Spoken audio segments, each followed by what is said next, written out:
Um, the expectations, I don't think anybody really knew. I mean, we knew what we wanted to put on and what kind of entertainment we wanted to have out there for our community.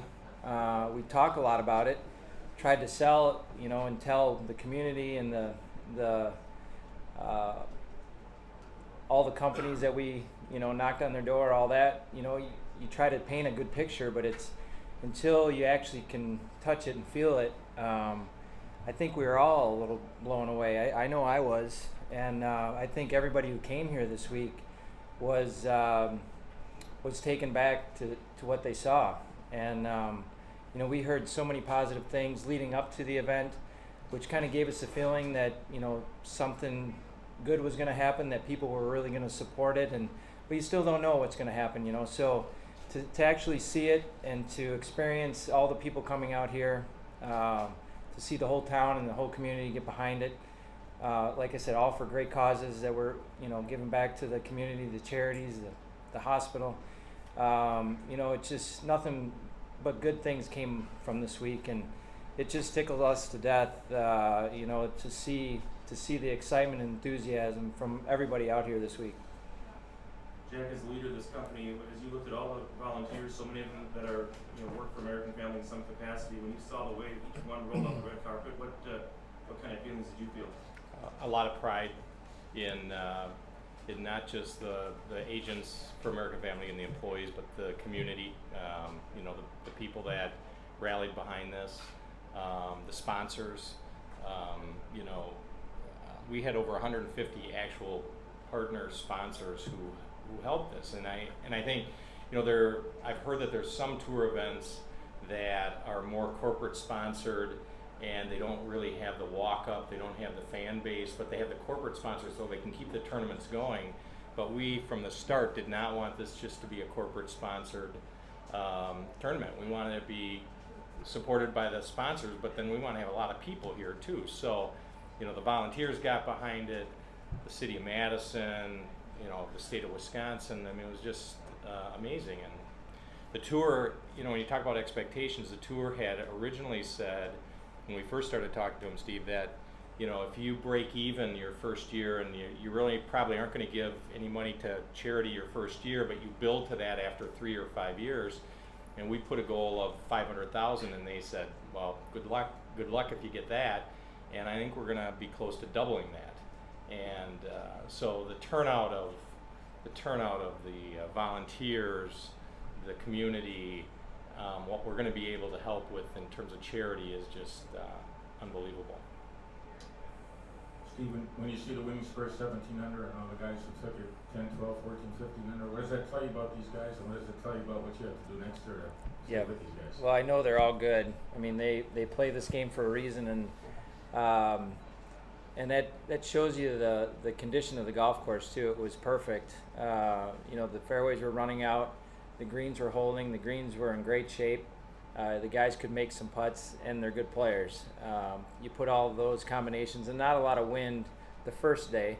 Had a little bit more challenging conditions the last couple of days, but you put all those factors together, and it leads to good scores. And it's very competitive out here. I talked to a number of players this week, and every week, you got to go low and shoot some good scores, except for a few weeks here and there. But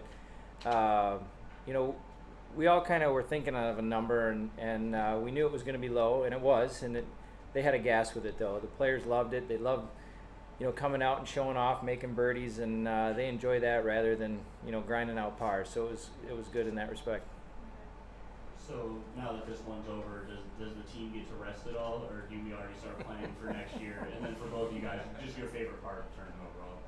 Renewals start tomorrow, so we're already thinking about that. So yeah, but I mean, it's the team that we've got. I would put them up against anybody. I mean, they're just tremendous. What was the second part of that question? Just your favorite part of the tournament overall. I think just going, we both did it. We both made the rounds, and felt like mayors this week, I'm sure, and shaking hands and saying thank you. And I think just seeing the enthusiasm from everybody here, from the volunteers to the the corporate sponsors, to the fans. I mean, it didn't matter where I went. I was, everybody was saying thanks for bringing golf back. I mean, everybody truly was having a great time out there, and that's, I think, the best part of the week. Steve, after such a great start, are you even more encouraged about the future of this tournament? Very much so. It's a big undertaking. I mean, we both saw it this past year what it takes, but for us to do this in the first year is very, very encouraging. And like Jack said, renewals start right away, and there were people right away saying that they want to be a part of this next year again. So that was our goal, is to put on an event, a first class event, which his company did.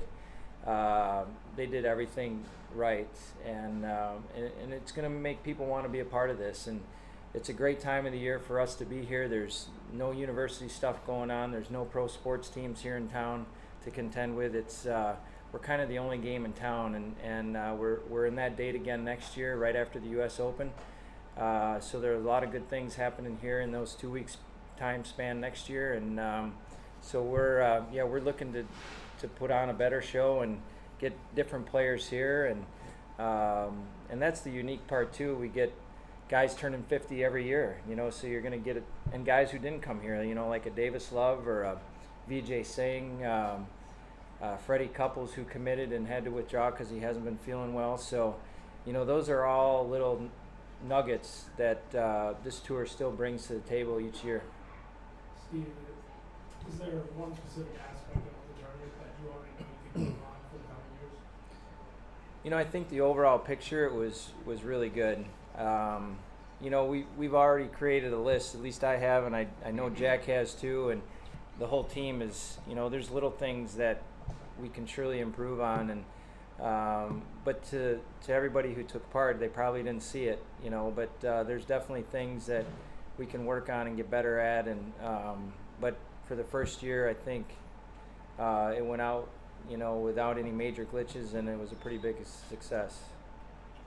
Steve, have you thought about how you're going to juggle playing and hosting, and who do you get to fill your spot in the celebrity scramble? Yeah.